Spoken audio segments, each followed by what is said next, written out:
Okay, I guess it appears I'm live. Probably look like death formed over though on my camera. You can see it shifting with my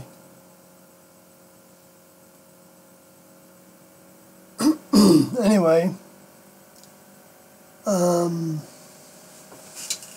guess I'll blow my horn for a few seconds here. See if anybody shows up. Oh, I gotta pull my... Never mind, I'll gotta do something else I just recognized.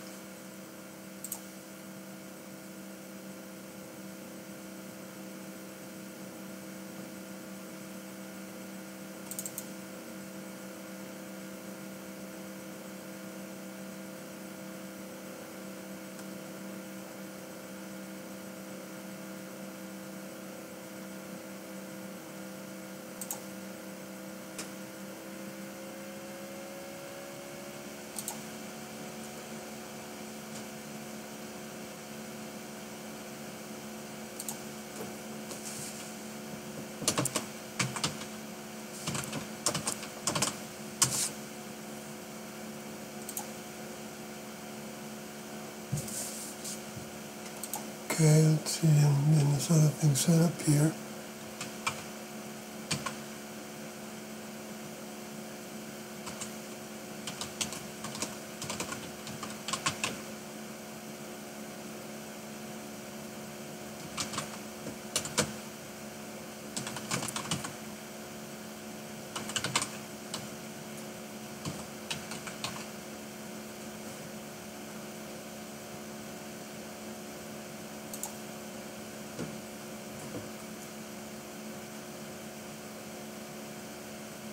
How you make patriots.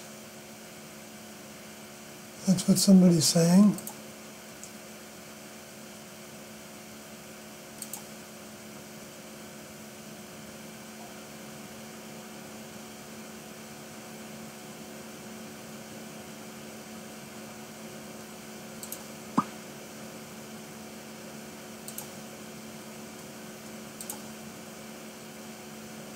Okay, I don't know what I'm doing. I was just looking at my Facebook page. I don't know if there's anybody back there, but I'll... Okay, good, cool.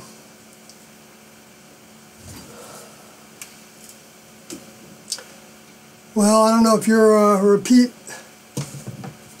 visitor to this channel, but I don't necessarily have anything in particular to talk about. Of course, it looks like I didn't update my last description. I see that. But in the last session, I talked about a lot of different ways that members of the next level, the ways that students in Tiendo's classroom were put to tests without calling them tests or labeling them tests or being really that forewarned that they were tests. Although, and they weren't tests for everybody at the same time.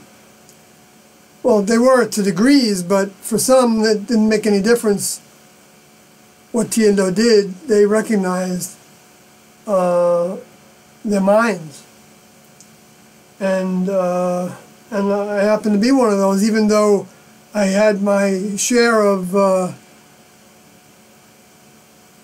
like all my lessons came right at the end of my stay there, because apparently I've been given many I know I was given many opportunities to correct my course that I didn't know I was given. That many opportunities, because I thought I was getting away with something, and because I was in the bathroom at the time, and it just had to do with signing out a washcloth in order to clean up the mess I made with in my sleeping clothes. We had PJs. I don't know if we called them, I don't know if we called them, maybe we didn't call them anything different. Anyway, but then pajamas. I can't remember anything else because, you know, a lot of words we changed. T and do changed. Now we changed. T and do changed.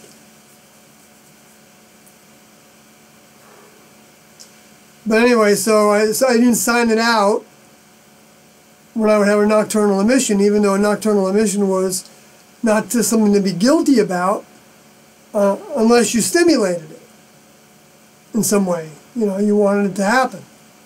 By like giving into a dream wasn't considered exactly stimulation, although we were instructed to program our vehicles before we went to sleep to wake up if we were having such a dream. And I saw how that program worked, actually. So, I could have done that, and I would have been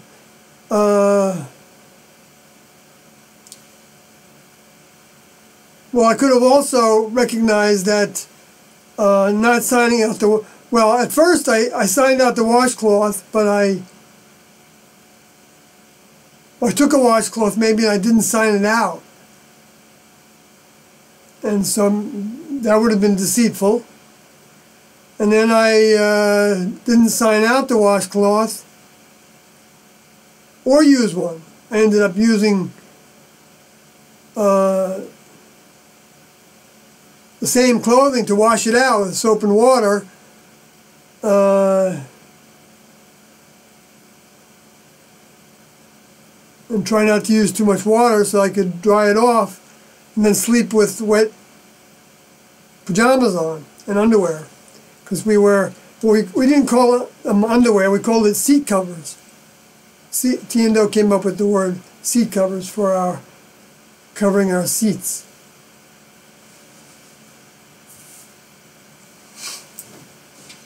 Even the names they used for things could have probably given some people problems. No, that's too silly.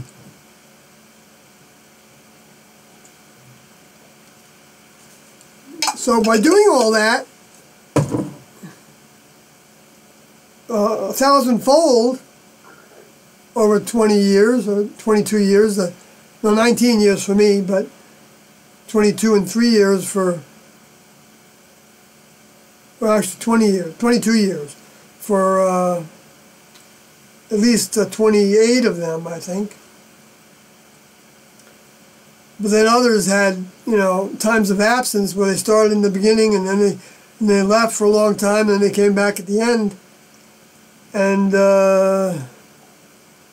just like Jesus taught, they get the same reward.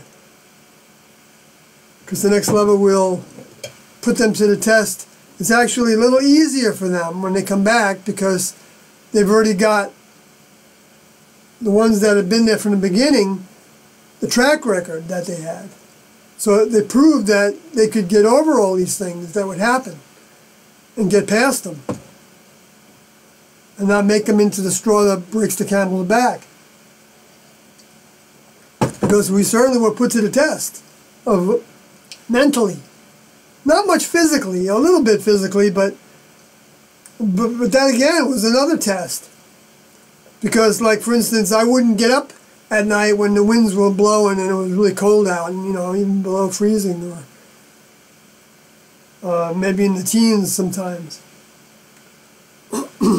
When we'd be caught in I don't know what they call the storms that hit Wyoming and northern Colorado early in the season. I don't know if they had a name for them. But we got dumped on once when we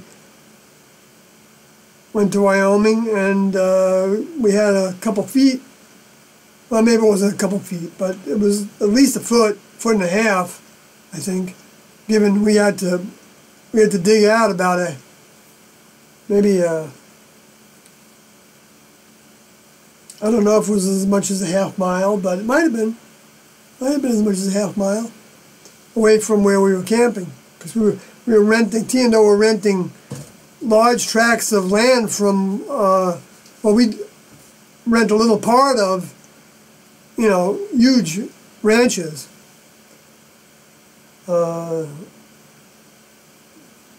and Tiendo would arrange, and usually Lagodi was in on that, I think, a lot of times, and maybe a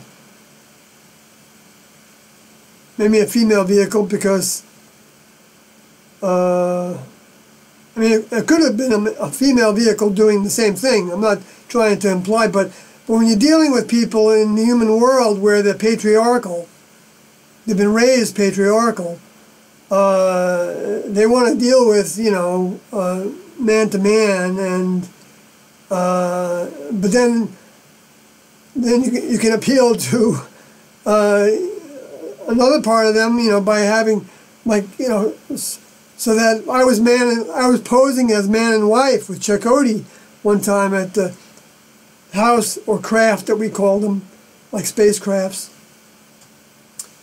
If anybody's new to this broadcast, there's a lot to say about all the terminology, but I won't do that for the sake of the one little story that I'm going into.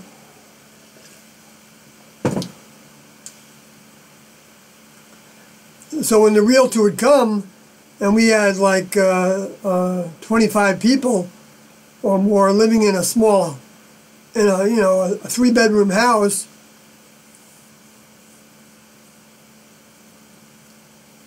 I don't even know if it had 3 bedrooms. It must have, though, because there were at least 10 or 12 of us there. And there was a bottom one, and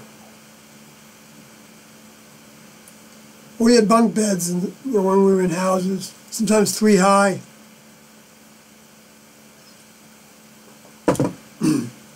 Sometimes they make a garage into a rest chamber. We call them rest chambers.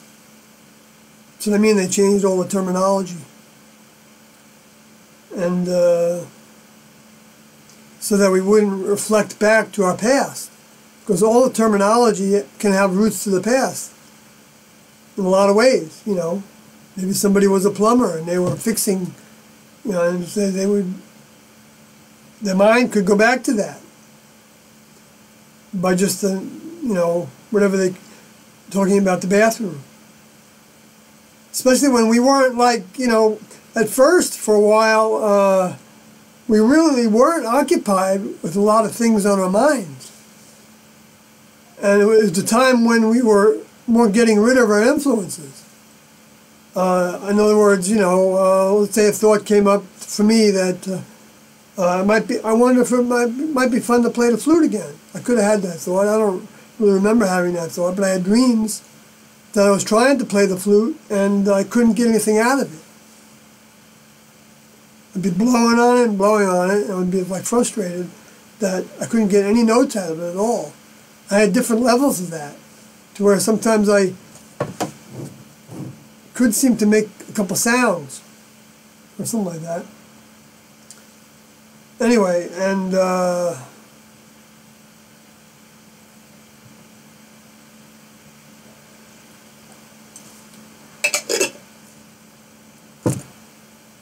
maybe I did try to play it once. I kind of think I did try to get a couple notes out of it when I was in the Boston area. And it's not like Tiendo said, okay, no music. They didn't give instructions like that. We didn't have that. I just knew that was going to be the case. That I was giving my all to this right from the beginning. And so I'm glad that came up, because that's an important part of this whole story. And seeing Tiendo for who they are. As 2 older members from an evolutionary level above human. Where even the space aliens aren't able to go anymore. Like they were able to go to a part of it, which I would call purgatory, or paradise, part of the upper atmosphere of the Earth, extending into the near space, that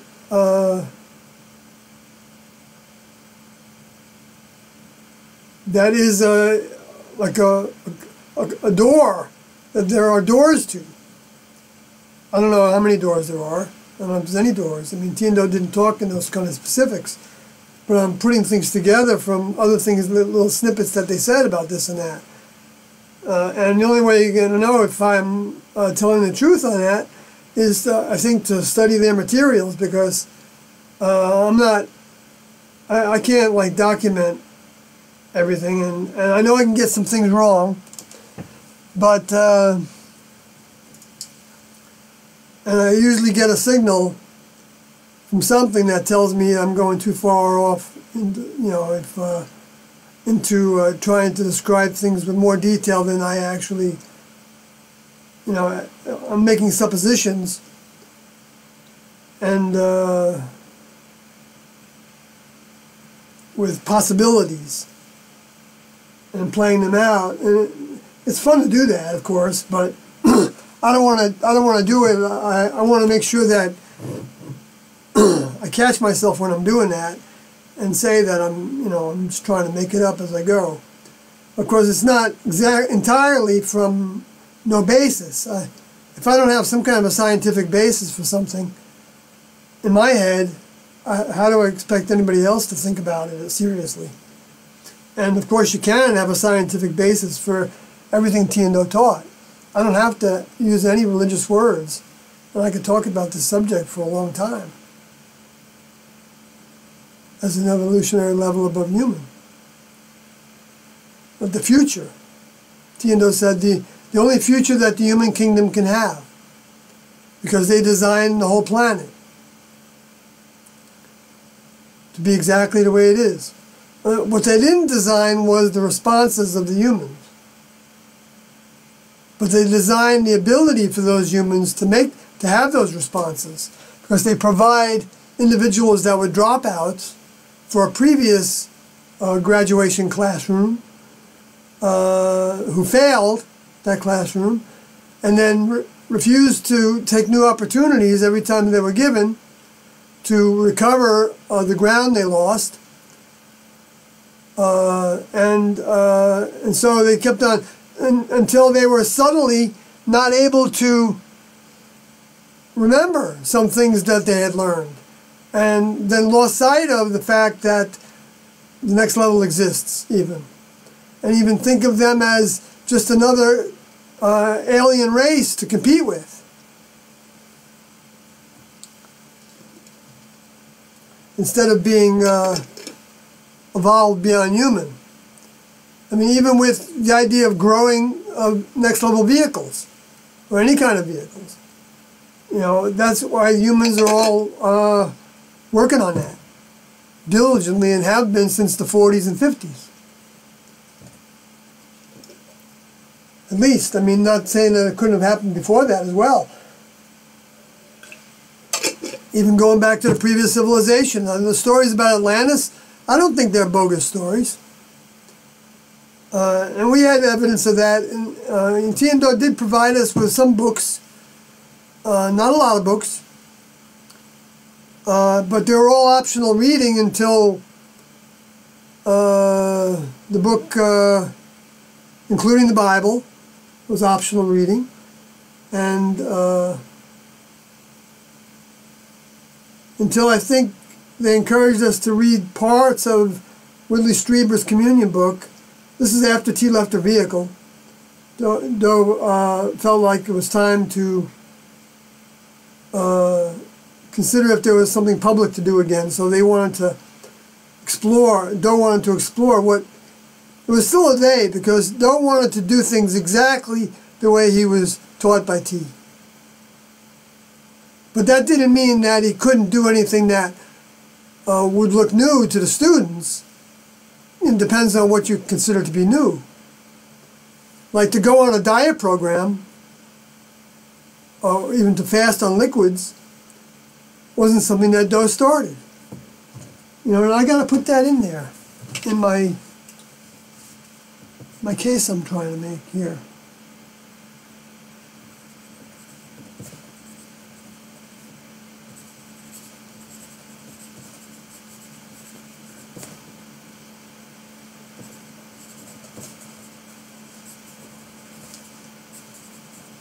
and the Transfiguration Diet book is another evidence that things that Tiendo did came true. They made miracles happen because I used the Transfiguration Diet, and not even a strict version of it, and have mostly overcome a bad case of Lyme's disease, because where one leg I couldn't bend. And it's interesting that my grandfather had a leg that he couldn't bend. I don't know which one it was. But I've gone back and forth between my two legs, starting in the left leg and then the right leg, because my knees were so swelled up. And I got rid of mucus. So, and the cayenne pepper does a lot to clean you out in a lot of ways. I mean, it's probably good for any kind of a fast. Well, if you're going to do it as a fast, though, you can't take it in big doses. You should, not should, but what we would do when we started fasting, which is also came after we had dietary changes, after T left the vehicle, and Doe said that T didn't need to go through this.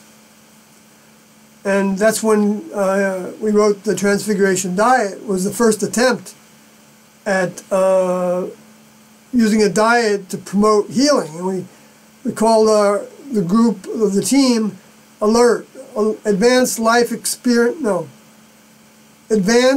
Extension Research Team. And we didn't actually make any kind of business cards or anything like that, because we weren't promoting anything to the public. Although we might have a sign that identified us selling produce, the extra produce that we had. We would sell it to a flea market kind of, not a flea market, or like a farm stand in Southern California. Because we would buy the carrots, you know, like by 100-pound bundles in a couple a week, I think we went through. Not that many, we didn't have that many people, but so we were juicing for one of our meals. A lot of times the first meal of the day was juice. The second meal of the day might be bananas and tahini. And supplements around that with olive oil and in order to provide lubrication for the system. Extra virgin, cold pressed. First cold pressed if you can find it, which you can still, I think, at least to call it that. I mean, you know, you can't trust anything hardly anymore, but I think some things there that have been like that for a long time, I think, you know, doesn't matter. It's taking a chance on a positive. That was a saying that T and Doe had. Take a chance on a positive.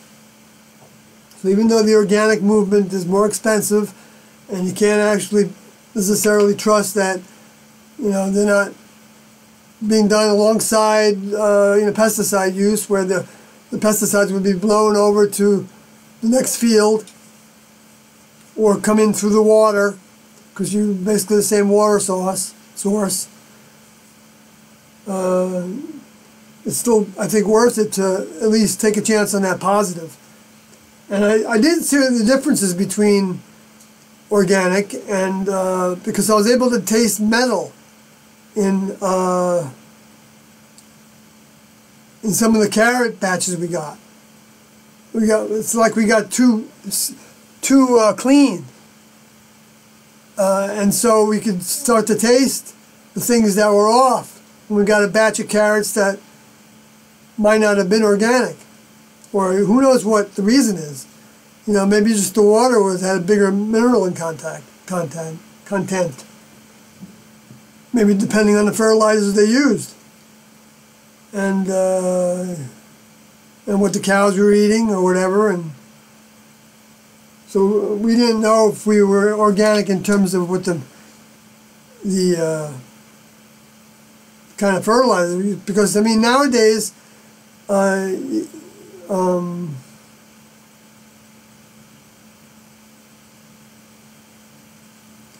I don't need to talk about the organic standards anymore. Maybe there's something in the chat room that someone wants to, I guess not. But I'll just bounce to something else.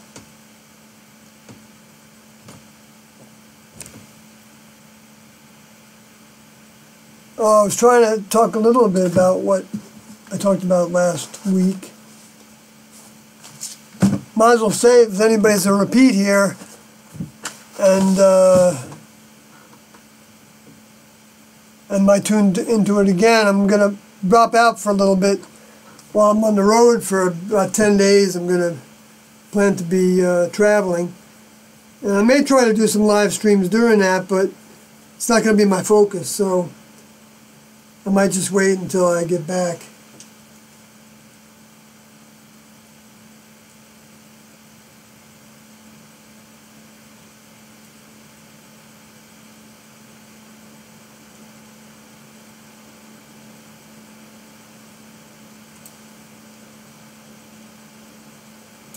So let's see, my video does appear to still be working.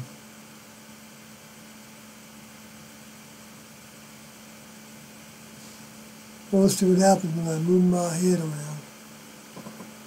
Where are you traveling? From the chat room question. Well, I'm thinking of going down to Texas, along the Mississippi River first, and then to Texas, and then to Houston and Corpus Christi, and then over to Austin. Well, over to San Antonio actually first, and then up to Austin and Bourne, where T&O first awakened primarily, and then up to Dallas, and then over to go through Spur because it's not that far out of the way where Doe's vehicle was born, and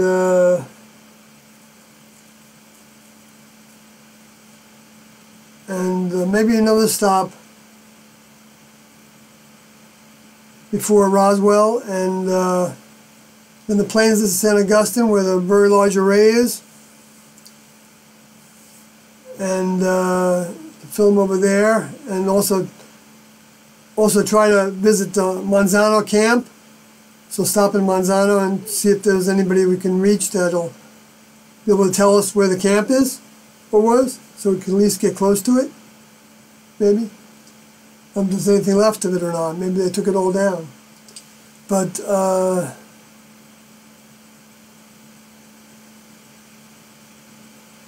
and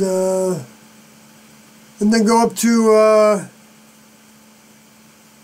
Wyoming, well, through Black Hawk, Colorado, talk about that, and then up to Wyoming, where we were living at first, in 1976, and then down to Boulder and Denver, and I'm supposed to be a part of a conference, a 3-panel conference talking to the American Academy of Religion, and because I was invited to that by Ann, who was the producer of the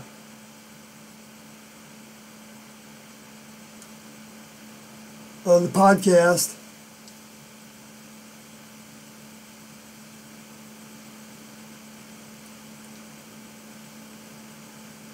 The Heaven's Gate podcast. That was a 10 series of 10 shows. She invited me because she knew I wasn't happy with what they were saying about T&O. Even though I was happy about that the subject was being discussed, I was very happy that they gave me, I mean, not more happy than the subject being discussed, so I was very happy about that too. And I was happy that they allowed me to have a voice in some of it. And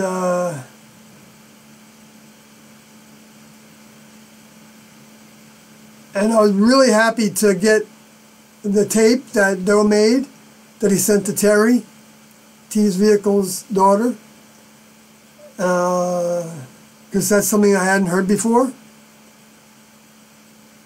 Or if I did hear it, I don't remember it.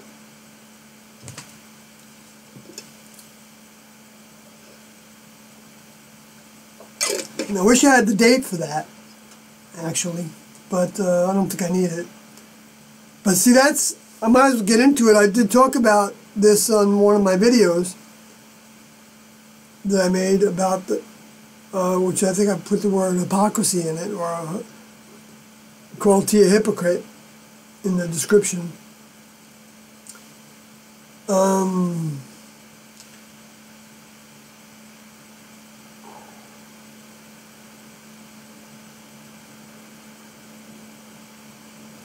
I noticed I crossed my arms when I started talking about that. I thought to myself, that's weird. You crossed your arms now that you're going to talk about Tia being called a hypocrite. Is that because I'm getting angry? Well, I am. Yes, I am angry about it. Because there was no evidence that she was a hypocrite. I mean, they said that she was a hypocrite because she sent a bunch of letters to Terry during the time, and about $600, I think, is the way I understand it, to Terry, during the time of the first 10 years that we were in the classroom, when other students weren't sending letters back. Some might have, but I don't know the ones that were. I know that some were in touch with their parents right from the beginning because they were 16 years old when they joined. And one of them ended up being Jasper. She took the name Jasper, and she was the partner of David, who was Nancy's son, Alex Odie. When they joined in San Francisco area, Bay Area, and she was 16, I understand it. I don't know if she was living... there was some evidence that she was living in like a private school of some sort. I'm not sure what. Whether it was for somebody that was having problems adjusting to normal life, or which would be normal for a vehicle of the next level's picking. You know, could have rebellion in it. Not that other people can't have rebellion in it too, but there's a form of rebelliousness that comes, it might be seen as independent-minded, or even views of grandeur,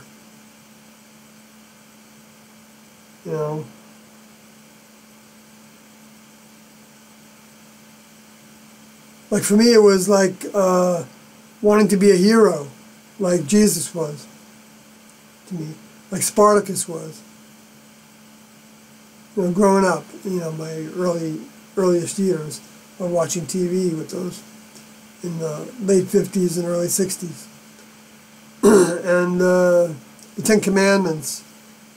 So that was basically, the way I was given what is many times I actually thought of as really the illusion of what that all represented. But not entirely the illusion, but the authority of it, and the majesty of it, and the reality of the fact that the next level came and left that record behind was still very well there. So that was a good thing to expose a vehicle to, that those same people are coming back to develop in the next classroom, because they have a framework.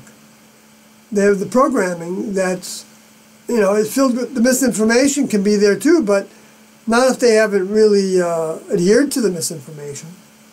And I didn't adhere to any of the misinformation that I was aware of. I mean, I was breaking a lot of the rules. I was stealing in my youth. Whether it was cigarettes from the babysitter that was hiring me to take care of his kids, I was stupid. I was a stupid thief, though, I think. I left a trail. Like I would use a razor blade to cut the back of the cigarettes package, the back of it, take the cellophane off of it, just in the back. I'd open it up carefully, and then cut it open with the razor blade and take a few cigarettes out of it, and then close it up again. And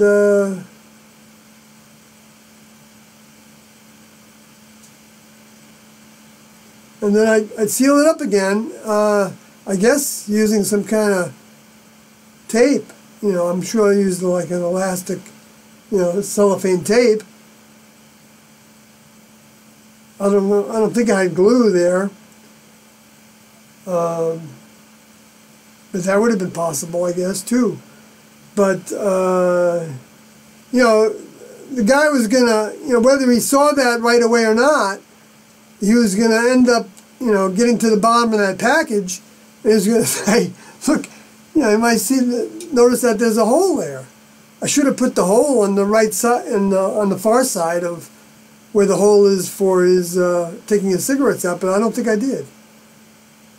I don't know, but maybe I did, looking back on it. But it just seemed like just taking a whole pack and hiding it somewhere would have been a better strategy. Because he had one of those 10-pack cartons of cigarettes. Anyway, that's that was the only time I stole from a person that I can remember. But I stole from, you know, like grocery store that sells cookies and candy, and I tried to steal record albums from a department store, but I got caught because I was stupid again. I didn't even think that there would be anybody behind the double glass that was on each aisle of the record store.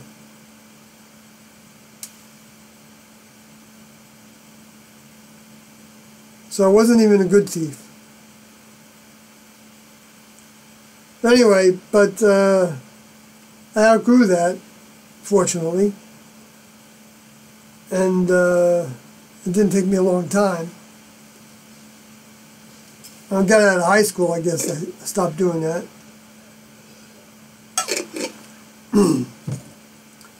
But it came back again in a sense, but I don't think it was really stealing, because when I was playing software, doing software, which I only got into as a result of T wanting us to find kind of office jobs, move to office work, because it could be 9 to 5, and they would have weekends to do things with, you know, outings, and you know, it was easier to schedule than the restaurant jobs that we had, a lot of us had, and the retail jobs that some of us had, in the computer stores and things that were open on Saturdays.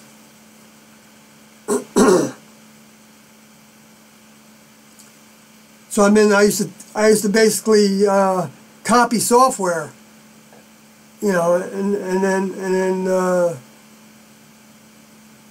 sometimes install it on the computers we had, and use it sometimes. I actually used it many times. We had even a little business going there for a little bit. A couple little businesses, actually. One was called the WordWise. No, the first one was ThinkLink, and we came up, Sorority and I came up with those names. I don't know who did, actually. Maybe, I don't know if it was me or him or somebody else suggested it to us. I don't remember. But I don't remember asking Doe what we should name it. We took out a DBA, doing business as.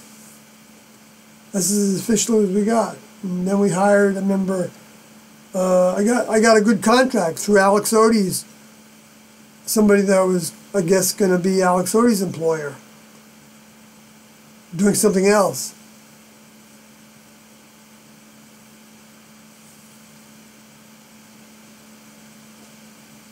And I don't know what Alex Odie was doing for him. But, so I ended up getting a contract, and he worked for Anheuser-Busch in Dallas, designing software. And so I basically, you know, started helping him add modules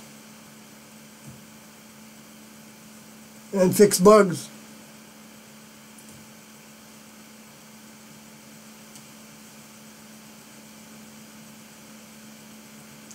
Or just fulfill the maintenance contracts. Anyway, I don't need to waste time on that, which I am. But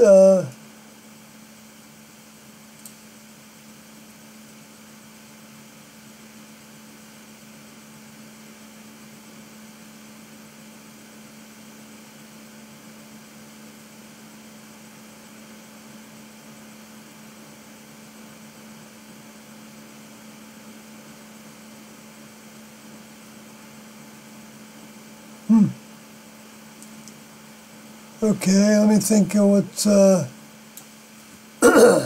I guess I'll go to my,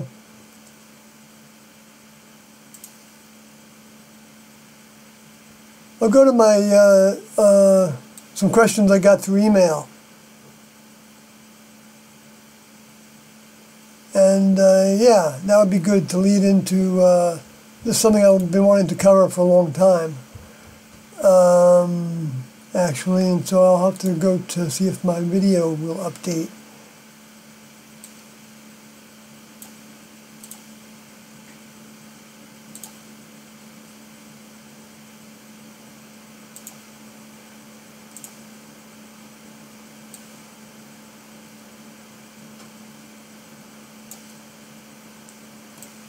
Let's see if that ever comes across.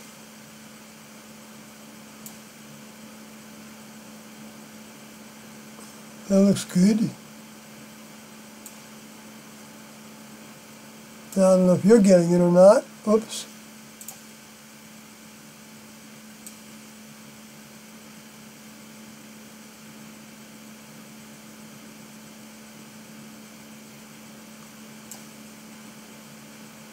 And it's doing that. My screens are going wacky here.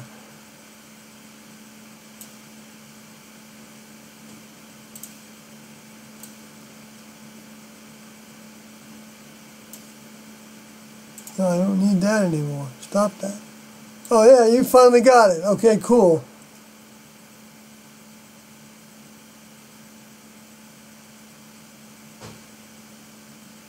Alright, so.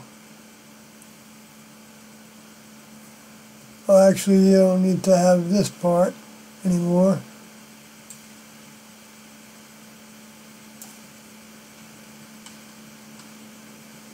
Okay, so one question was, how do you maintain your faith in Tiendo's teachings now that they're not here? So what I said to that was, even though I failed to pass some of the tests of that faith, that I didn't even recognize were tests while I was with them, because it's not like they gave us a quiz ever or graded our behavior and ways. I never ceased believing in and having faith in everything they said. Though, of course, there were and are times where certain things can be hard to digest, but with time and effort will. So it becomes a matter of tenacity to not let one bump in the road stop us from driving on.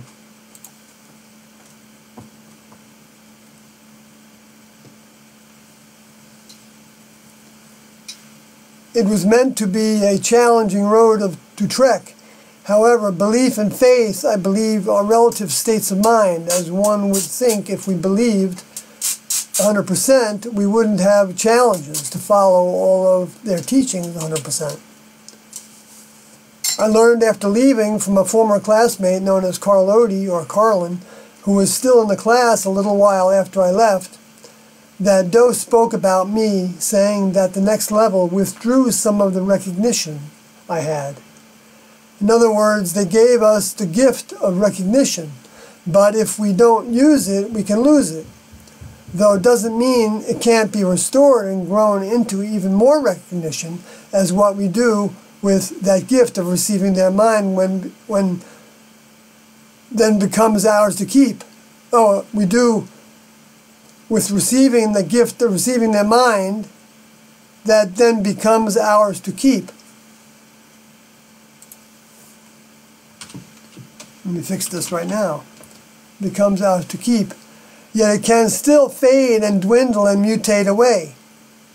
So when we fail a test, the next level test must be harder for us. I believe the key to passing all the tests is to reach up to them for help with every hurdle, and there will always be hurdles. What I am talking about is not at all restricted to those who are in Tiendo's classroom. I don't know if that made sense. I know I'm not a great writer, or even a good writer. But I'm going to keep on reading. Tiendo indicated that all human beings can have a relationship with the next level, in whatever terms, religious or not, often not even knowing that when they are seeking the truth or help with something, getting over some trauma, etc., or looking to solve a problem, next level crew members can identify them by something kin to a light brightening on a computer screen. That they then have procedures on how to directly or indirectly. Oh, they then have procedures on how to help, I should put in there, with that problem, directly or indirectly. They at times even give people help to have what they want when they know they won't grow further towards them by having it. Okay, right. They at times even give people help to have what they want when they know they won't grow further towards them by having it. I gotta say that better. Thus hoping they will come to recognize that and seek, as you have stated in the question, to seek with faith. I need to repair that last part, but what it meant, in case it was incomprehensible, was that the next level, Tiendo said that the next level would send us influences. In other words, they weren't just sending us other ways of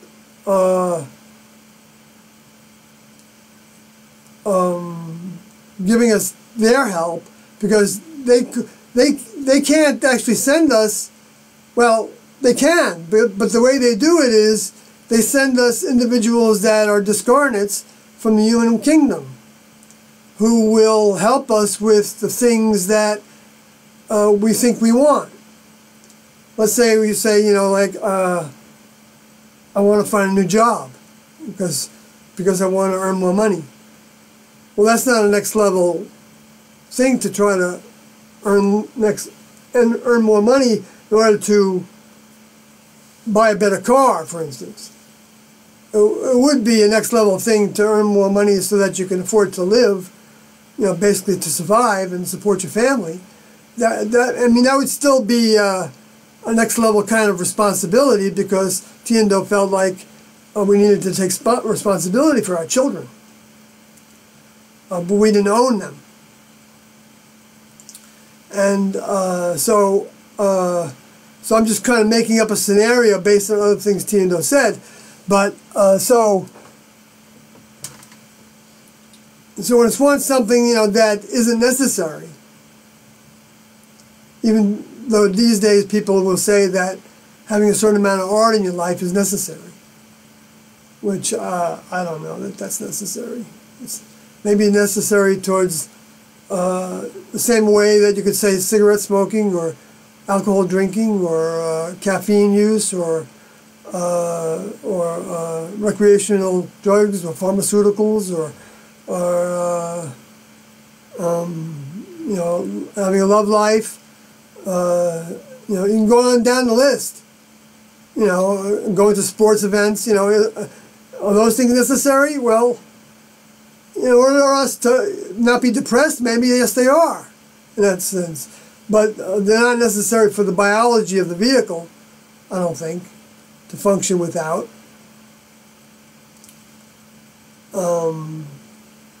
Although, of course, the mind, the health of the mind does drive the vehicle. And so you can make a case that we need those things in order to, and the next level wants us to have all those things. Like Tiendo said, we want you to have nice things, we just don't want you to want them. The reason they don't want us to want them is because they want us to want to grow closer to them. Not because they need us to do that. It's not their jollies. They're not getting off on, you know, having us want what they want. They just know that if we want what they want for us, we might be able to graduate into being on a crew like a Star Trek kind of crew.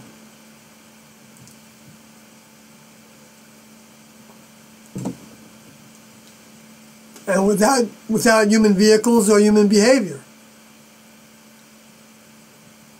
Without mammalian behavior.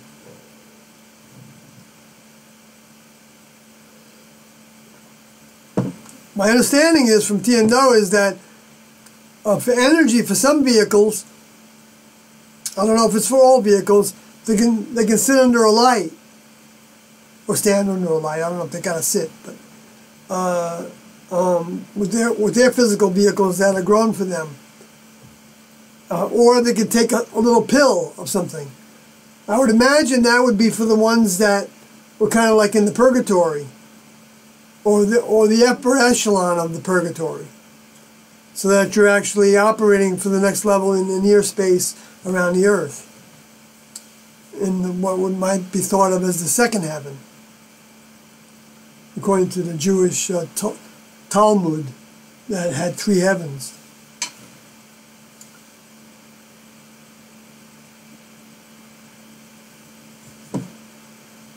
The Talmud was the word of mouth teachings that, so was the people that received the, I guess, I already said it, the word of mouth. Who knows when that started. But,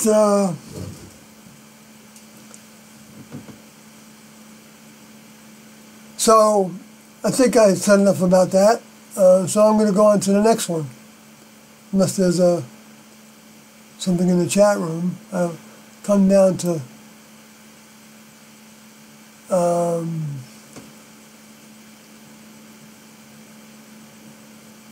so this next question was, what can I do to help the next level?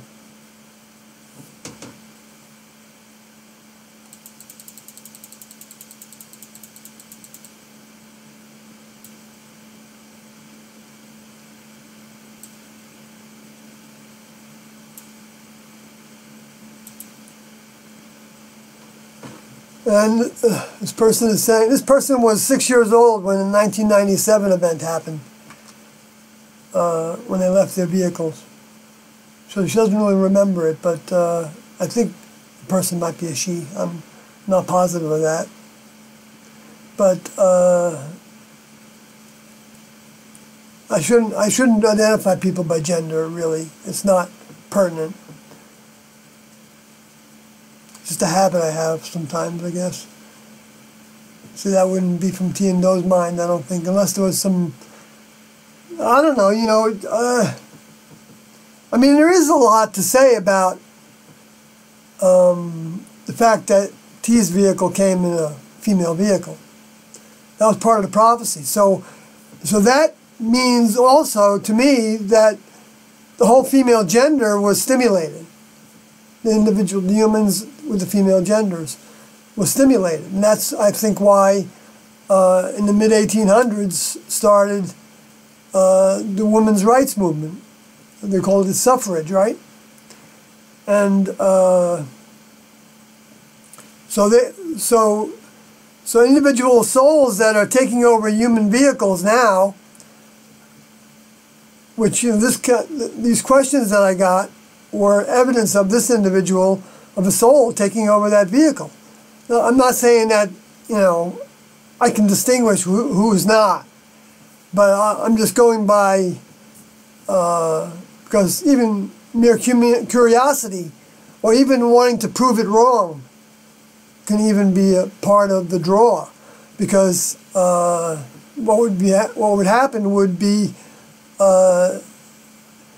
you know, this is a big step to take. I know that, and it depends on how you were raised, what kind of demons you have to work against, and when you're coming to this information, a lot of things become the demons. But then, you know, the individuals that are growing, of course, and are in their, you know, I don't know what age it starts for anybody. You know, people could start, who knows, with questioning things and exploring things to where they're getting all those lessons, and that prepares. And the reason that's happening is that, because they were probably deposited with a soul body. And we can get an ego about that, you know, but it is a gift. The next level is, you know, but it's what you do with the gift that determines who we are and who we can become. And the judgment of who's doing what at any given moment is not based on, it's not a lateral relationship or a parallel relationship. It's an upward relationship only. It's one line up to our older members. It's not through me, it's not through anybody else in the human kingdom. And it never will be through me or anybody else in the human kingdom, except in the way that I'm delivering the information that I received, and so individuals that are drawn to it and can, you know, maybe even relate to me better. Maybe they can relate to somebody else that's doing this, which I don't know. There could be a number of individuals that are doing it that, in their own way, you know, they don't have to do it the way I do it, and other people might identify more with them and the way their characteristics of even the poor characteristics of, you know, losing track of where I am when I'm talking, and as I can sometimes do.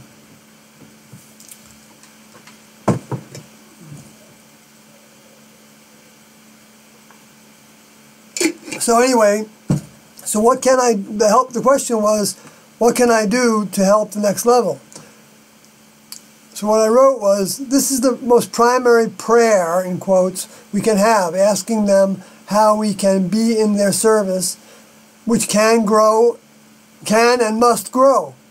As when we get responses from them, though some not as obvious as others, it always remains our choice to see as the help we ask for or not. When we are consciously asking, any potential response from them comes at times with the suspicion that it might be them. It's never a certainty, like when people get spirits or discarnates and or space alien souls' voices or ideas, as in channelers and psychics and remote viewers and even dreams. Though the next level, according to Tiendo, do help through dreams, but not with new instructions or to say or do anything. Not with any new instructions to say or do anything. Mostly about lessons and never to win us over to them.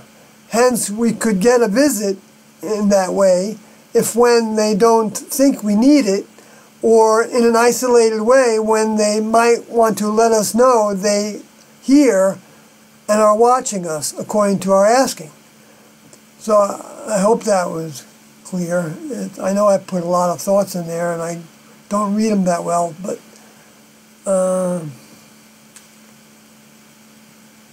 it's on the screen as well, so you can block me out and then read it. Not that I've got to tell anybody what to do, but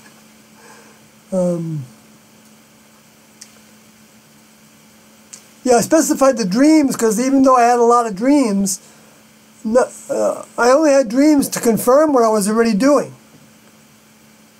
Once I got started, anyway. Once they kind of woke me up again. No, I shouldn't say kind of, because they woke me up again. I mean, I could have denied it. I was choosing to do it also, to go along with it, because I could have, you know, rejected it.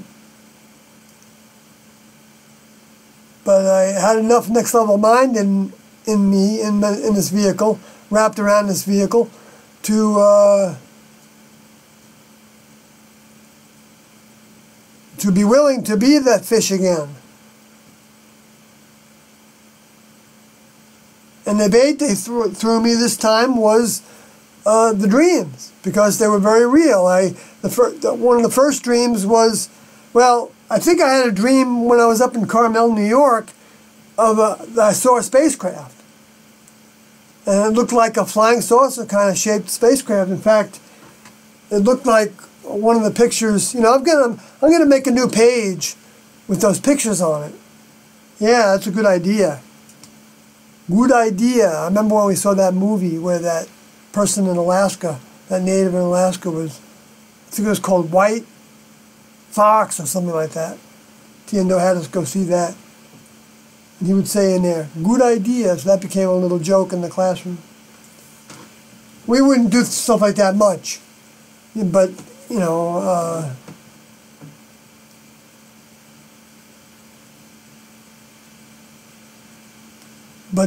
we would kid around like that.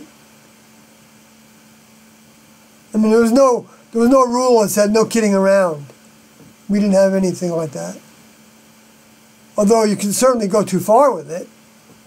If anybody was like laying on the ground laughing and, you know, kicking their legs and stuff, or maybe just laying on the ground laughing would be enough.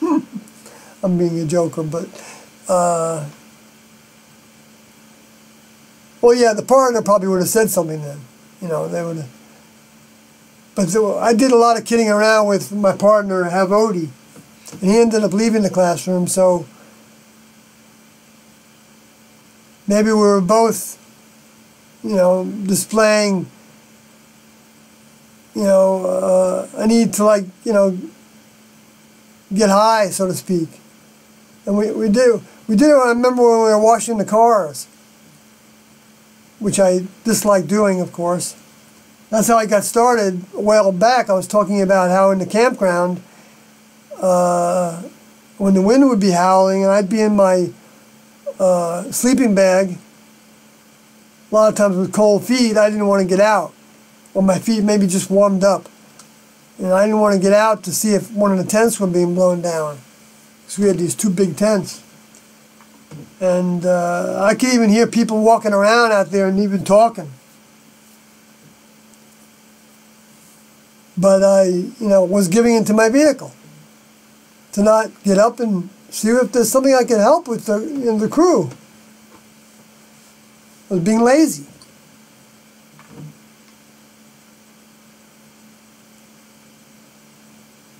So that's another indication I had that I wasn't giving my all, even though I thought I was. I was giving my all to the ideas, but I wasn't giving my all to all the procedures and all of the opportunities I had to give more. But it's not like I was judged by that. Nobody came to me in the tent and said, "How come you're not out there?" And my partner, I don't think, went out there sometimes either.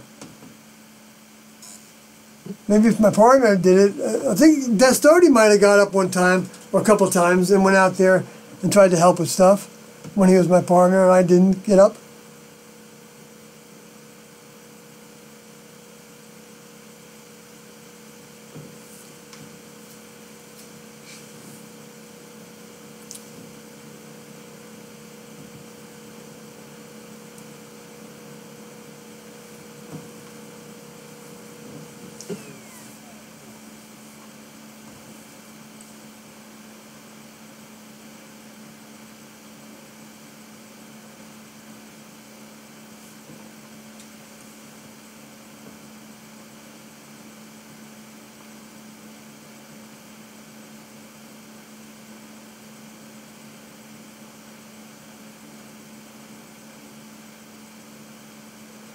So let me move on to this I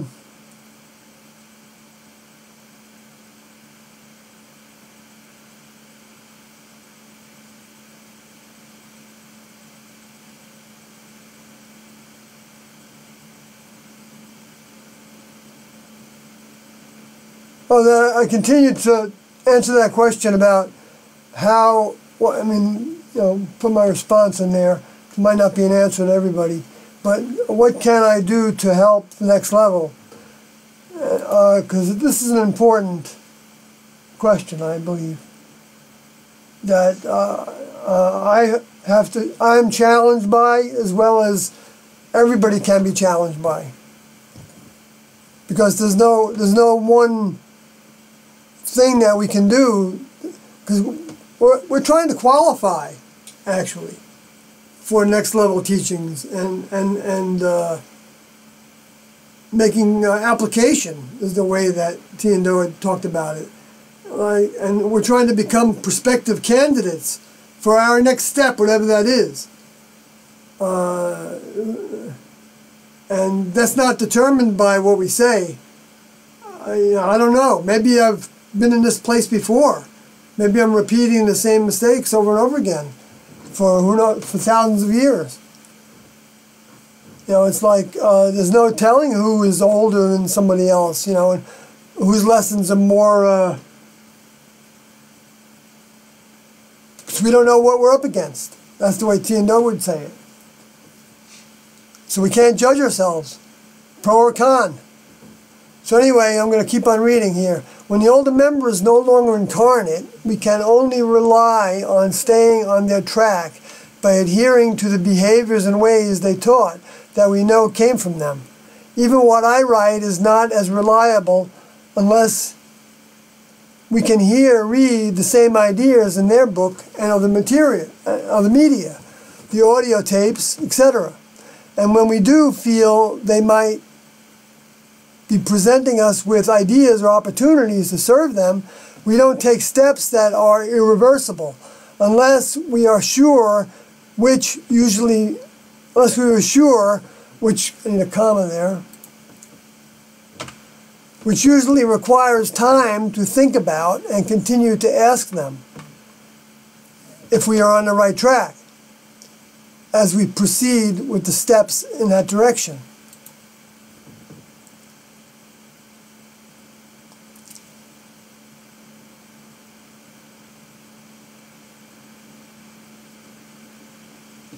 I should have put in here that the feeler.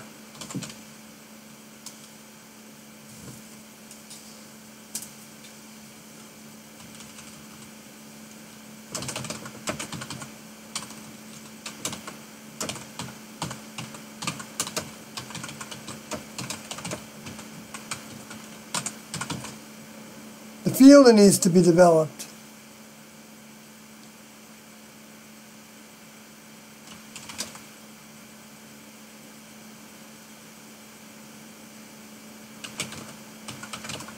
That can even grow to be able to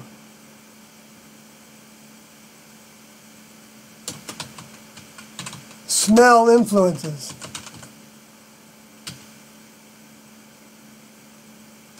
We don't want around because of the goals we are attempting to make, to reach.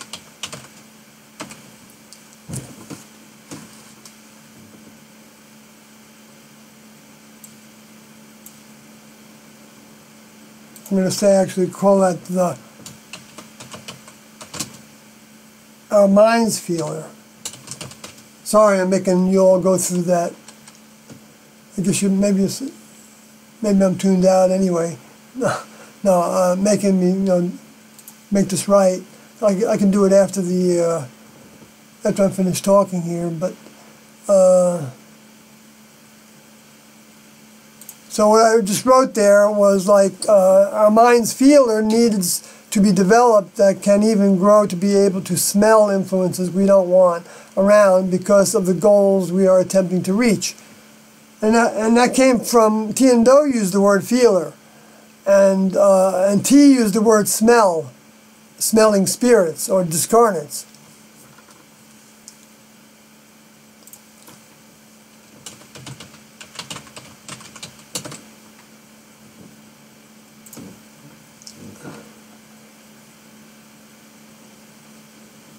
And that was right from the very beginning they started talking about the feeler.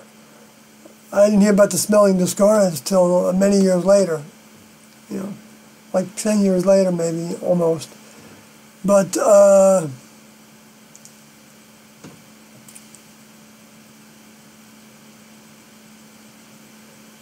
okay, I'm going to continue to read. The overriding requirement to serve them now was written in Junodi's document, Away Team from Deep Space Surfaces Before Departure. in this excerpt. I'm going to read from that document. In order to get saved for future planting, the overriding requirement is to recognize that this is true. These are the facts. You must believe that we represent the kingdom that created this planet and all of its inhabitants. And you must be willing to take a stand in defense of that belief and sustain that stand until the end, your departure, regardless of the consequences.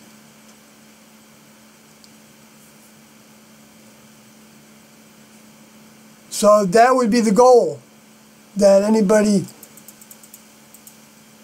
would be thinking about as an overall. And that's not the limit of what, that's just to get saved. But you know what? In order to get saved, that's like, don't call that being put on ice. In other words, you're not going to probably have any tasks to do. But you won't even notice the time going by, so I don't think it's unpleasant, anything about it. I don't know where it is that would be happening. And they might let you observe things. In fact, I wouldn't at all be surprised if they allowed us to observe stuff. And so it might be interesting viewing.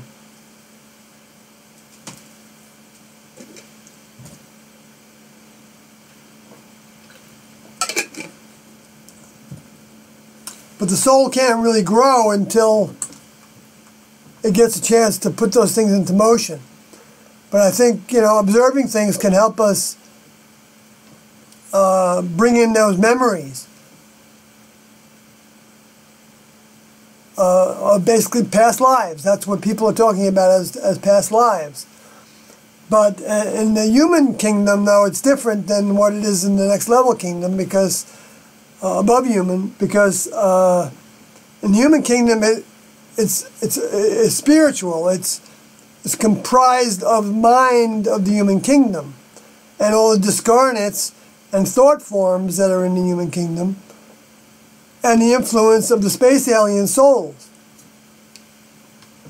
in the human kingdom, getting humans to put their slant on stuff in order to distract from the reality. And they do that in a big way by thinking of everything as spiritually representative, and that's it. Like, for instance, the word kingdom in the New Testament is used by Jesus, and it comes from Bastille, or I'm not saying, some derivation of the word for castle and kings. The court of the kings and the temple of the kings, whatever. And I guess it was the king's court. And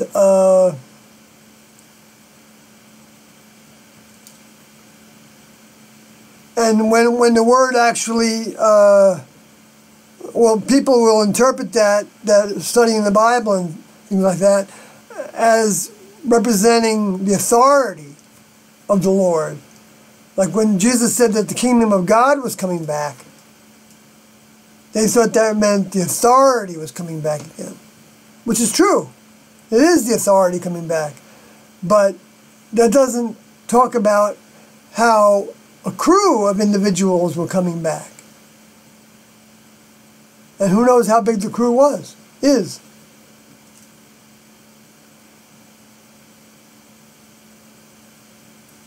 But a few members can really do a lot. I would say that 4 can really do a lot to oversee the human kingdom's growth. That's where I think the idea came from, of the 4 winds, or the 4, the way we're set up here with the 4 winds. But in Tiando's depiction of the fiction based on the truth, Earth Lab inside of Pluto, there were 4 spacecrafts that were hovering above the Earth. and they were communicating with the earth. There were like little lines drawn, you know, to indicate that they were having communication, waves with the earth. So that was the interface of. So all these things are tied together with, you know, the records, because they knew that this was going to happen this way, and so they could program the records to depict these ideas of the four living beings, you know, which are mistranslated as beasts, the same as the human mammalians are called beasts in the book of Revelation. But they're totally different. The four living beings are from the Greek word zoon, where the four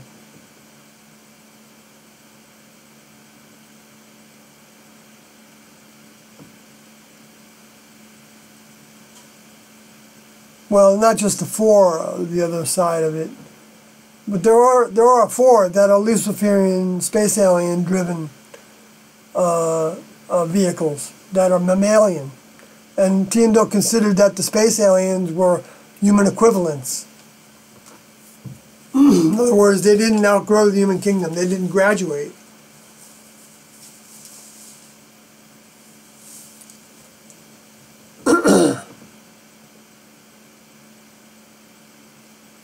So those are the minimum requirements to be saved.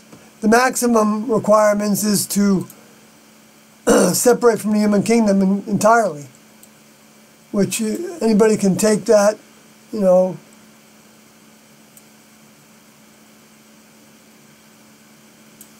I should read that, because that's part of the formula.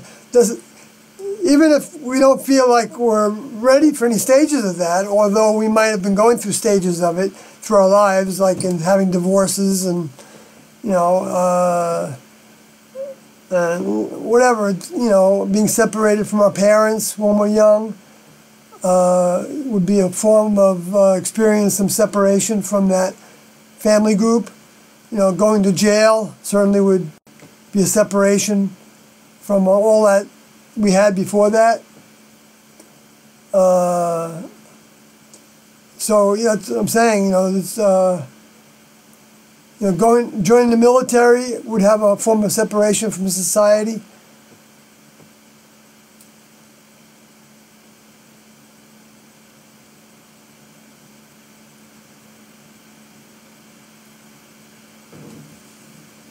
Or even taking a job in the Arctic or something, and you're going to be up there for many months at a time in a base, isolated, you know, doing some experiments or something, or archaeology, or all those things are, and they can happen when you stay right in your own hometown. You know, where you do something that's separating from what your parents kind of wanted you to do, or brought you up to do. And it might just start there, and it might go on, you know, to other cities, whatever. So there's no real limit that I can put on it that could describe the separation, but the main separation is actually described as a formula, which I'm going to put that on the screen, and then I'm going to read it. It looks like it's changing, so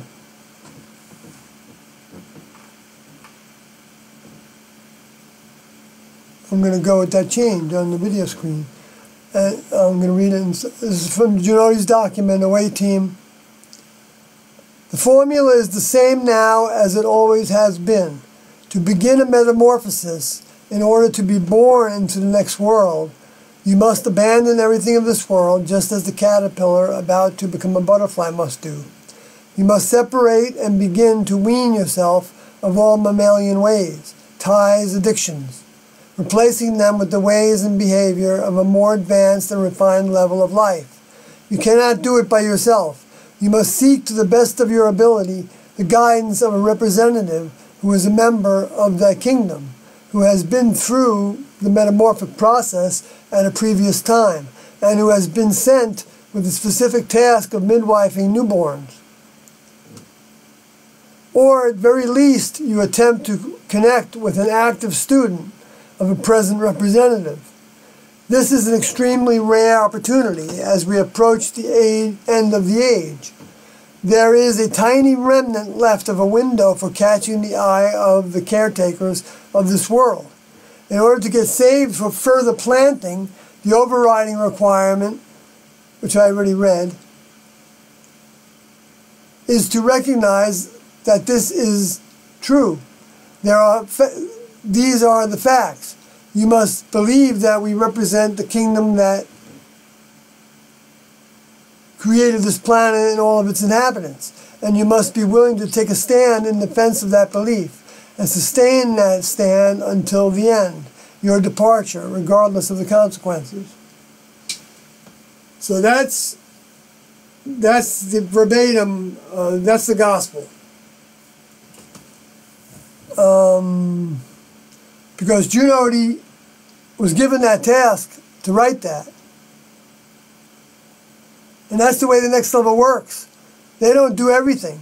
And you can say, well, Junodi, can we really trust that Junodi got it right? How do we know? And that would be a Luciferian influence, but it would be, you know, it's a valid question. There's nothing wrong with it. I say to that Junodi was considered to be an older member by Doe, an older member student. Not an older member like older than equal to him in his growth, but older member potentially to us, which he said that in the Beyond Human tapes, the first tape, that I even was on that tape with him, and he was referring to me as well. But I didn't measure up to the test after that. And so I didn't graduate with that degree. But I believe I could have.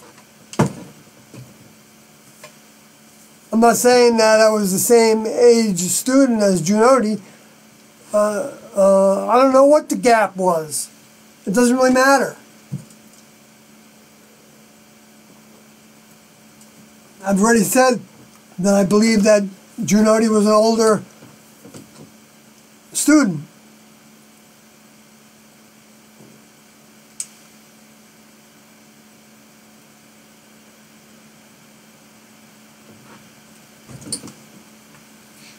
Because the older students would be the ones that were less domineering, or have less of a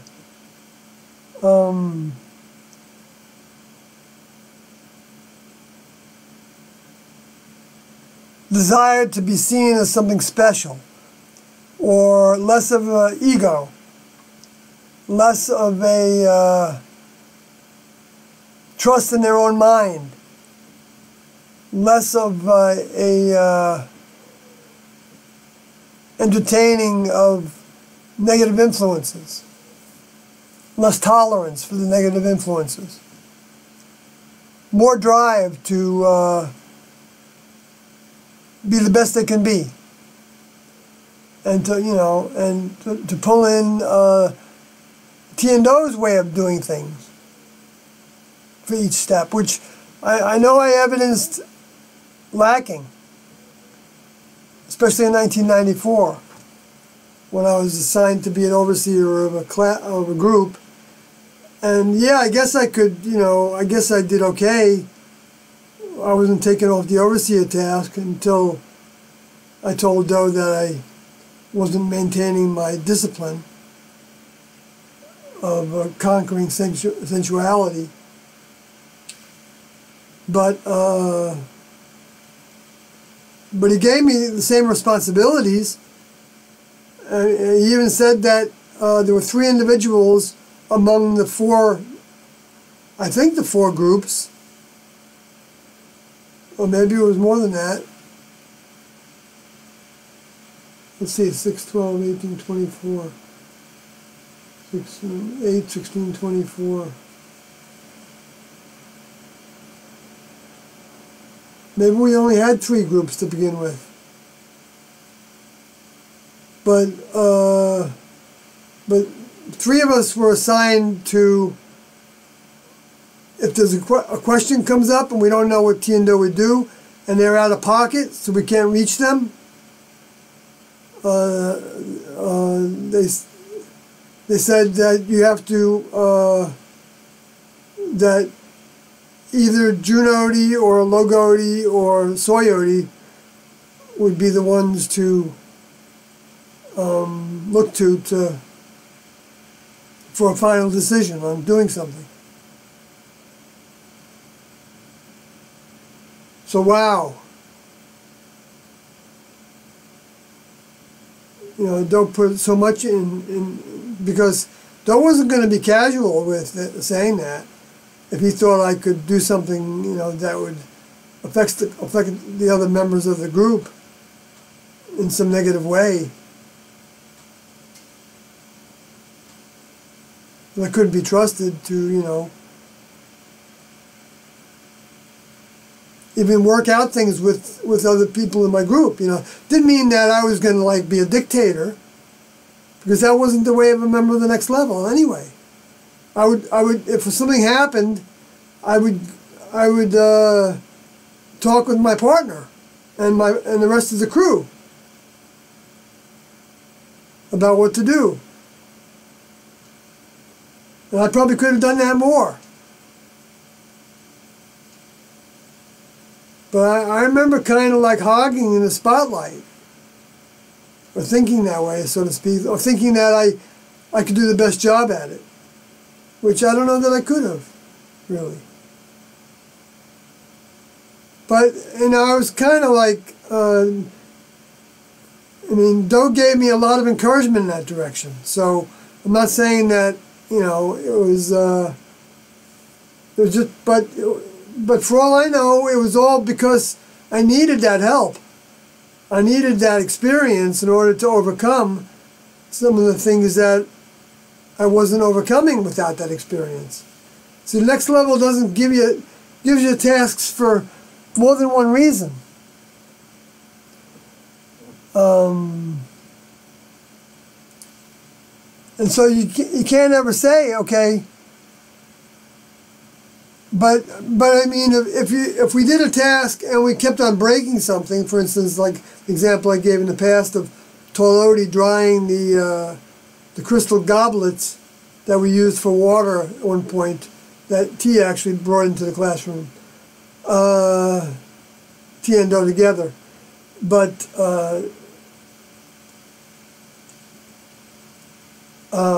so because he broke them. I don't know if he had to break them more than once. He was removed from that task. So somebody else was put on that task that could be gentle with him.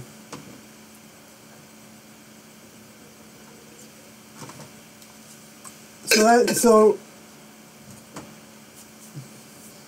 there was a benefit. I mean, they weren't going to put somebody on a task that was speaking to other people if they, first of all, didn't want to do that, even though they might want to do it for the wrong reason partially, but it might be for the right reason, you know, of sharing T and Doe's information, which is a great reason.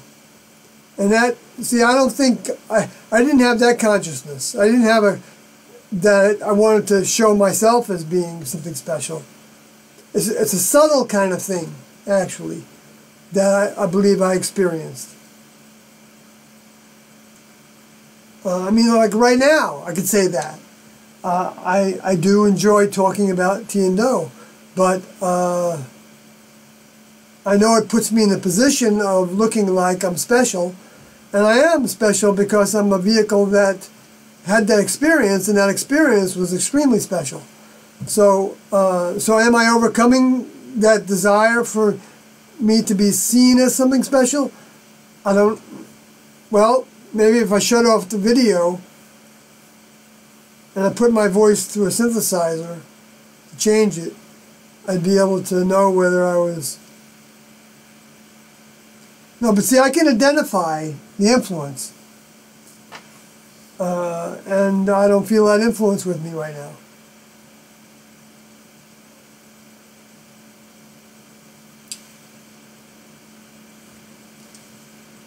So I guess I answered my own question.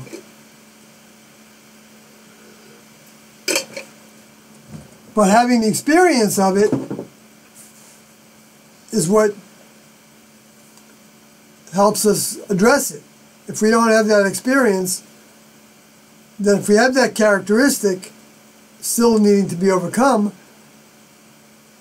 the next level is going to see to it that it's stimulated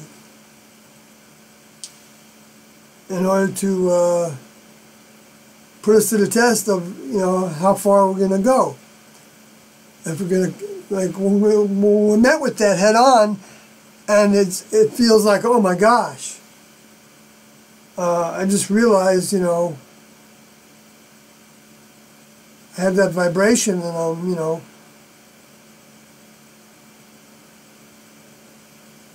even a martyrdom, you know, is part of it.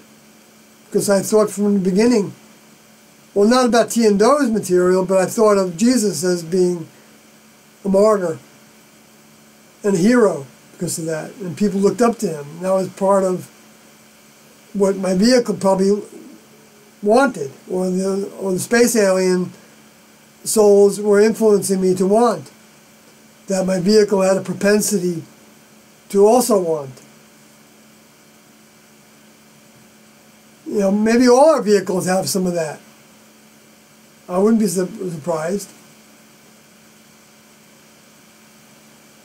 But some may have overcome it, and so they don't even deal with it. And they could have never known about Tiando, right now or before.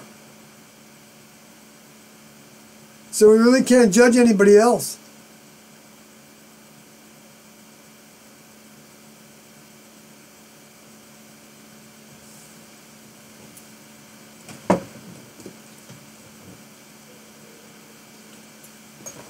I want to keep these till about 2 hours so that I can get a little better sleep. And since I get kind of wired, maybe you can't tell, but my brain starts to, you know, it gets tired, but at the same time I'm alert. You know, I got Tiando's mind and ideas and thoughts coming into my head, so it's stimulating. But it also requires energy. And that's why people could tend to, because even adjusting to Tiando's thinking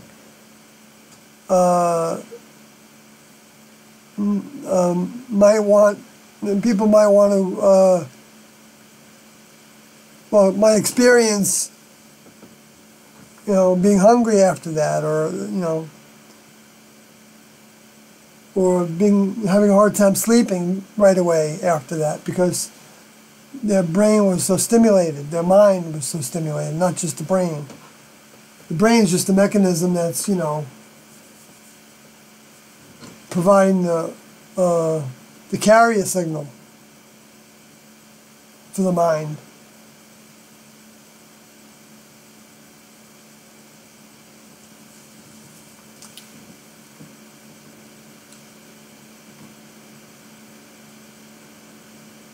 And the interpretation of it, of course, you know, with the words.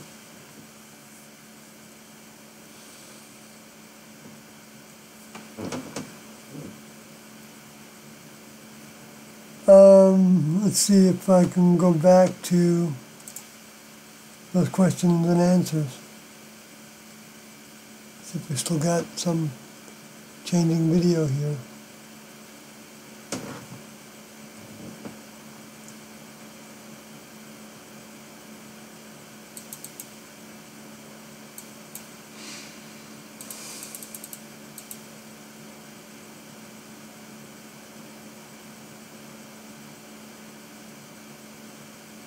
Okay, I don't remember if I read this.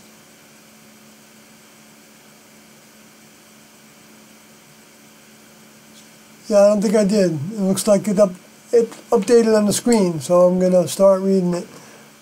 No one is ever limited by the next level. In this document, June already states the formula of separating from the world. This can be fearful to come to accept, and we are not thought of as lesser if we don't feel ready to more actively take steps in that direction. Though many are already doing so in their lives because their vehicles have already been deposited with that recognition to some degree, and there is often a returning soul who the next level helped find a human vehicle to take their next step in the next level of schooling within.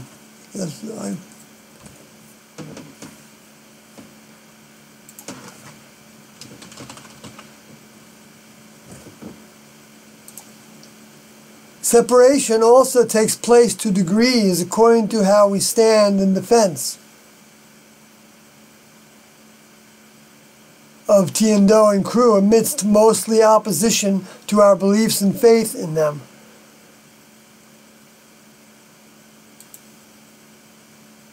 I want to say that again because I didn't read it as well as I could have. And maybe because I think this is like saying that we kind of, I think, know when we feel like we need to take another step, or we're willing to, we have the energy to consider trying to change our human behaviors more in the direction towards those human behaviors. I mean, suggested behaviors for those that are going through the transition or whatever. Which, I mean, you can see as what Jesus was teaching. But, because that was also teaching separation from the status quo, by leaving all behind, you know, the disciples to do, and taking up their cross, which is talking about it, knowing that they're going to probably bump you off if you keep talking about this individual that they bumped off, that was, you know, threatening their systems of kingship and all that, and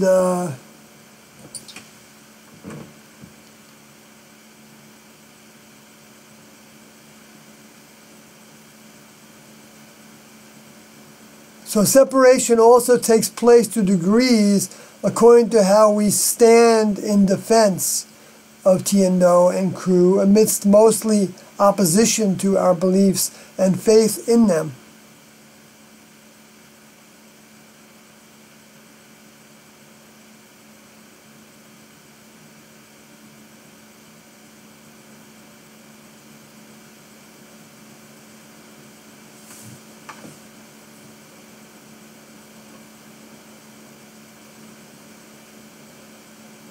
Yeah, like, until I,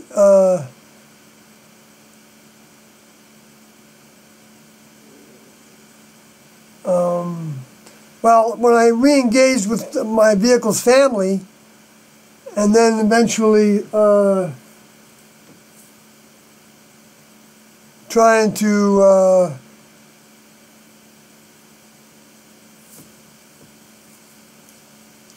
have relationships with women. I know that sounds so objectifying, but that's, you know, I didn't want to have relationships with men, and I mean at any level. I tried to actually be attracted to men when I knew that Doe wasn't. But not because I wanted him to be attracted to me. I wasn't. I believe his well,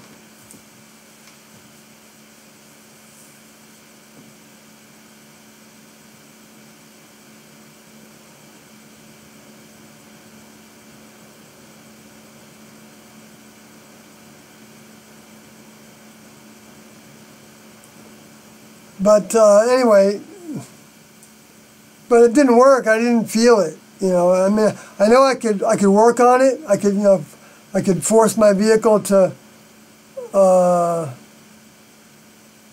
get attracted to something. Because sensuality is sensuality, and the stimulation of the senses is what it is.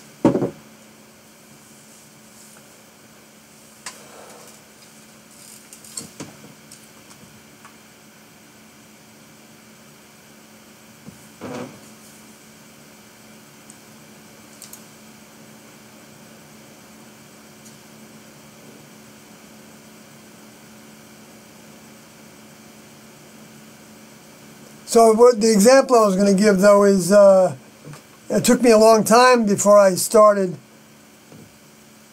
You know, I started reading, and what happened right away was supposedly there were like 3 or 4 people that, or even 5 people. 1, 2, 3, 4, 5, maybe even 6.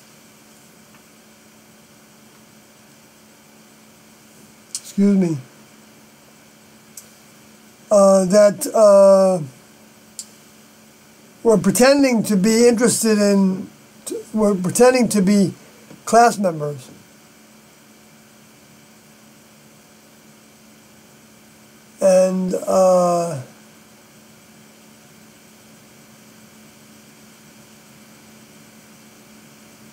And so they started asking me questions, and they were all the creation of one individual of those.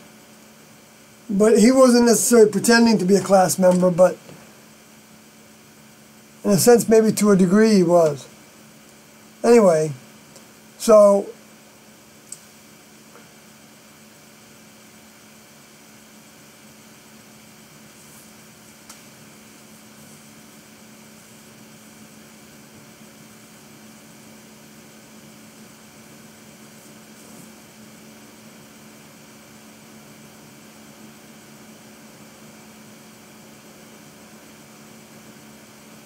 I'm just thinking about something related to that, and I'm not going to try to talk about that.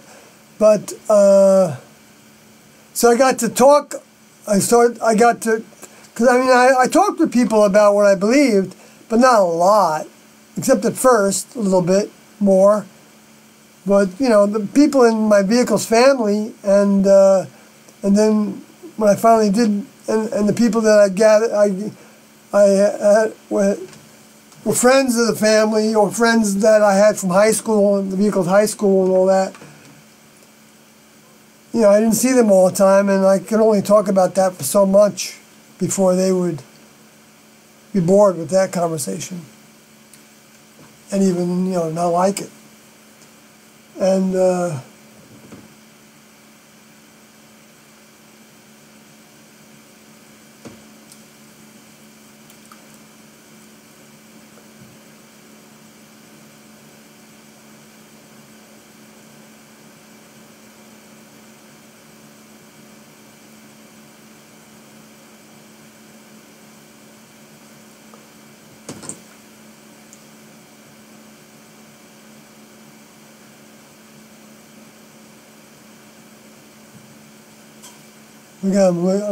I'm there, sitting there, pulling on my beard. I look like a mouse that's, you know, cleaning your cleaning the food off of their mouth. I'm a little like I'm a little slug, pulling on my whiskers.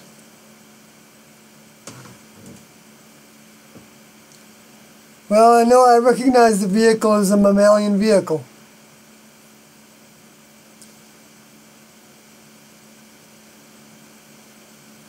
Anyway, I'm going to move down to the next paragraph. Did I read this already? Oh yeah, I read that. So I'm going to go to the next one after that.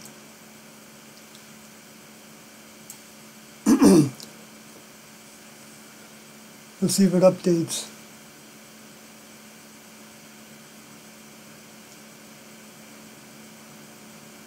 All right, cool. Okay, so Tiendo never told anyone to talk to them, pray, though it's a little different when some have a true personal relationship with an older member who is presently incarnate and then thereafter. I'm not saying there's anything wrong with using their names directly while thinking of them as on spacecrafts in the distant heavens, among or even beyond the stars, or with the idea of reaching for the highest source we can reach in those distant heavens. They taught that for humans in general, when they seek the truth about these higher concepts and ideas and how they can serve our creators, that seeking goes to where they are. In other words, where they are in the kingdom of the next level, in their abode, which Jesus called the many mansions, many dwelling places. It's actually just as accurate of a way of saying that. Many spacecraft assignments.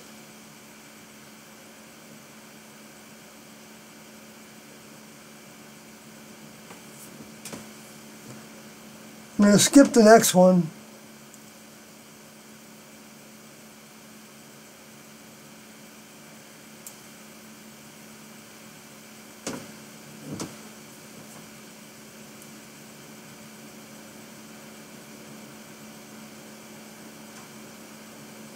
Okay, I'm going to read again.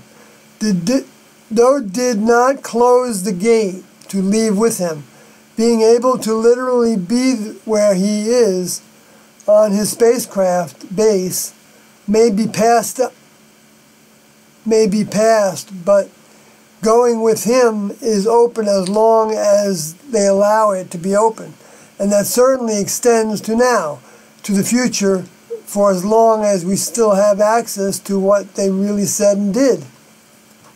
As that data will continue to become distorted and perhaps outlawed or just mutated into a religious practice.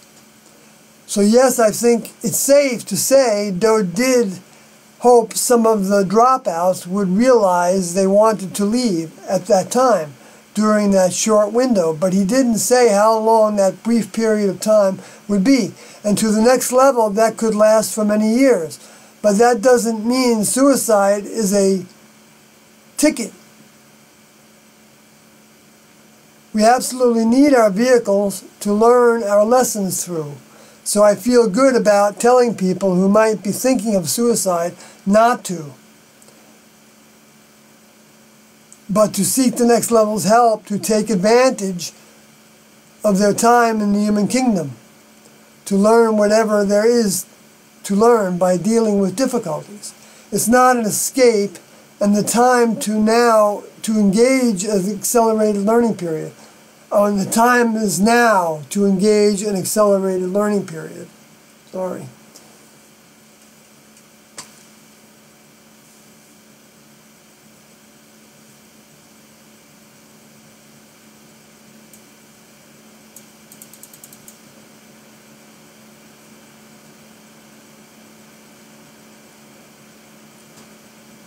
So this person then asked,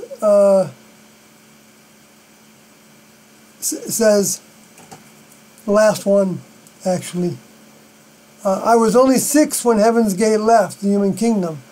What would you suggest I do now? What would you suggest I do now that I've discovered these powerful teachings? And my response was, I'd suggest learning everything you can about what they taught and did, and don't fret with parts of what you find are challenging to accept.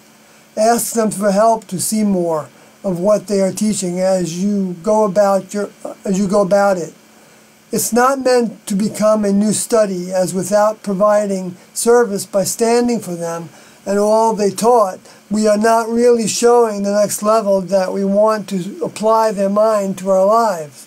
And they don't need us, so we can get stuck in recording their words and not applying it.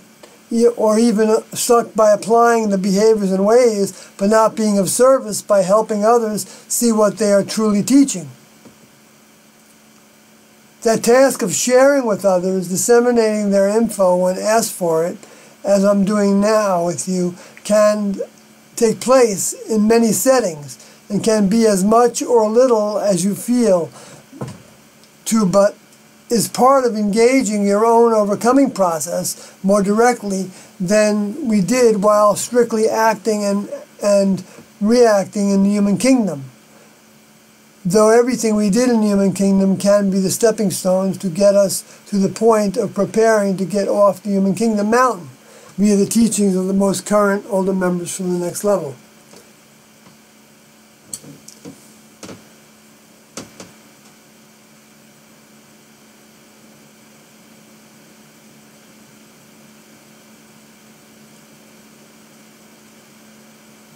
Well, I hope that made sense.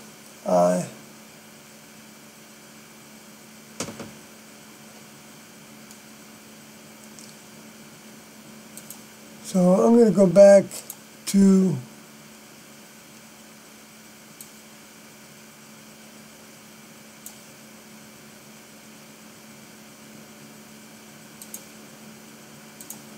booking contact information. Oh no, it's the opening. Actually, I wanted to go to that one first. A little plug for my book. But I'm not asking for money for it. I give it away on my blog, and also I give it away in Sawyer Heaven's Gate at yahoo.com. SawyerHG at yahoo.com. I give the packet. I sent one to somebody today, the same person that asked those questions. Actually, I sent them some packets.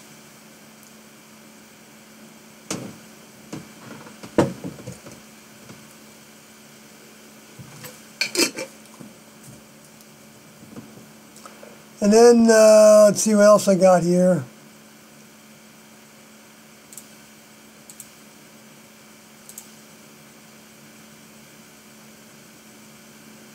Oh no, I don't want that.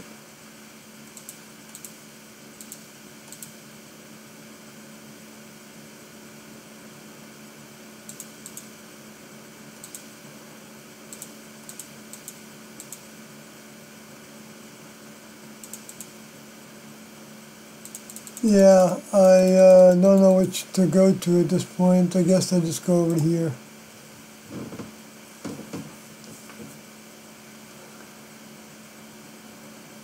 So here, for anybody that doesn't know it, what these mean, we have the older member that was T and Do's idea of how members of the next level look.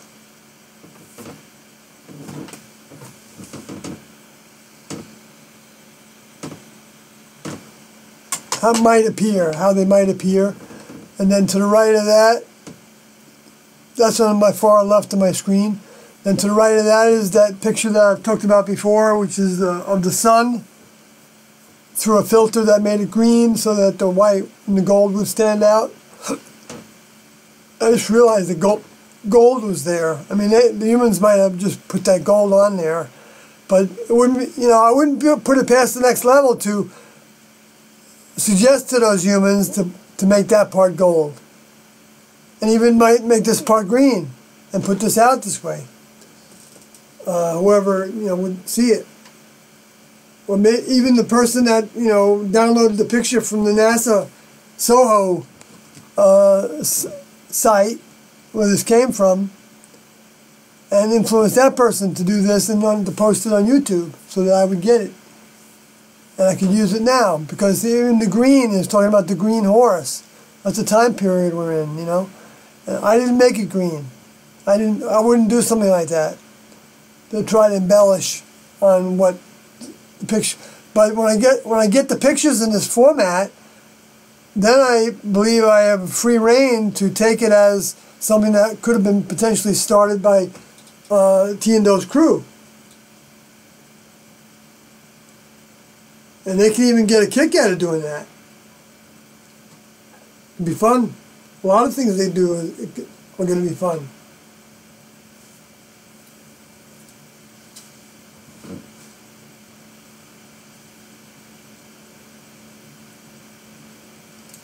And to the right of that picture is a picture of Las Vegas in Ceres, which I've talked about in the previous broadcast. Ceres being the lights that are being seen that look like a city. That might be made out of some kind of an element that can maybe power the spacecrafts. Now, I would be in suspicion of that, considering how powerful these elements look like. And then Tian-Do from the New York Times, 1976.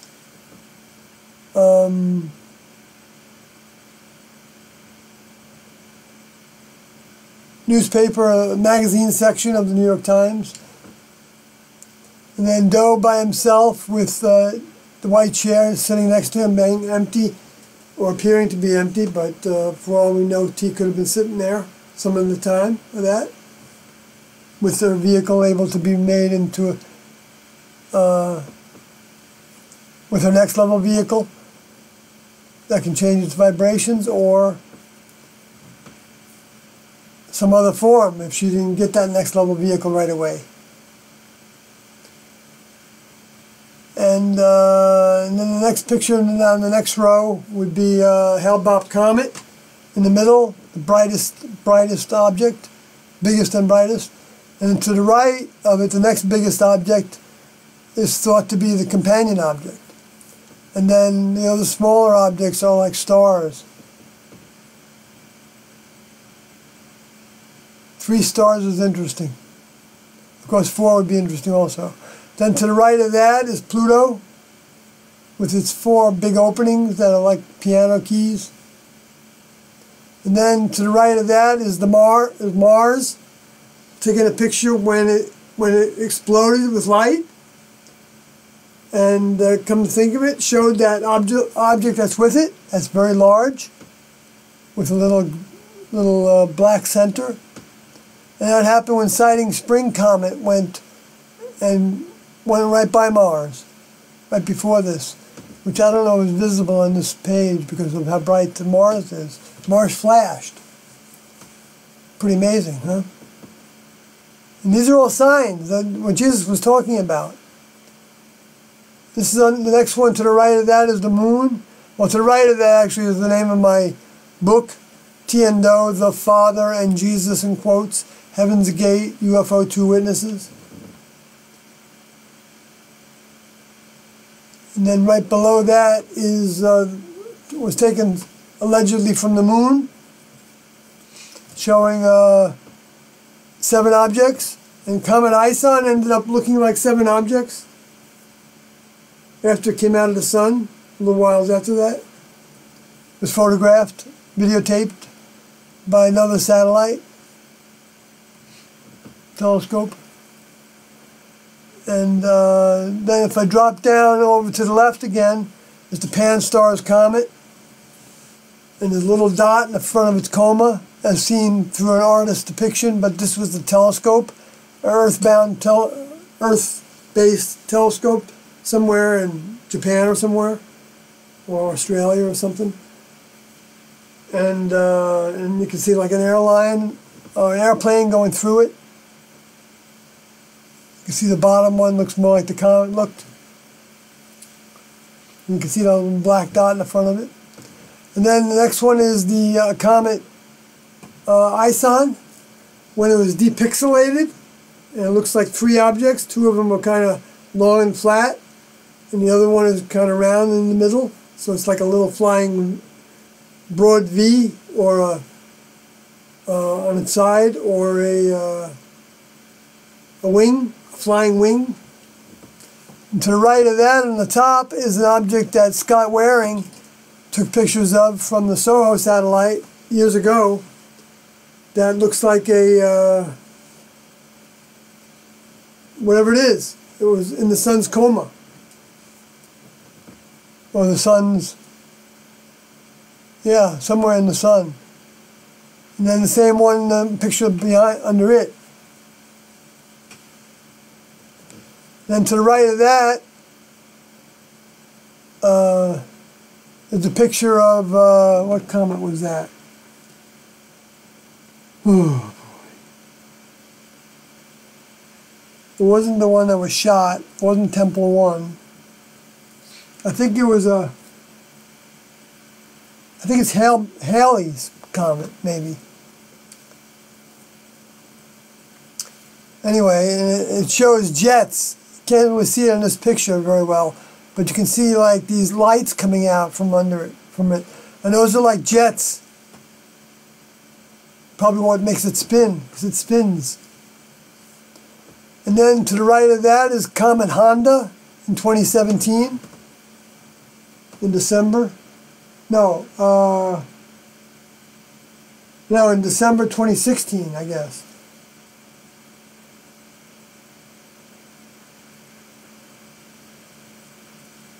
That was at perihelion around that time. And this was depixelated, but it looks like there was exchanging energy in between these two white circular objects. So that's about it. And I'm going to call it a close tonight. I hope I said some things that are of value to some of you all that stayed with me this whole time. If there are some of those. I don't know how the numbers changed. But it's a pleasure to even talk to just one person.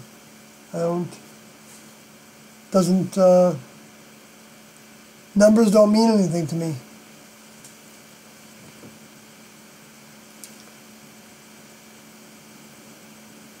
So I'm going to stop my streaming. Say goodnight.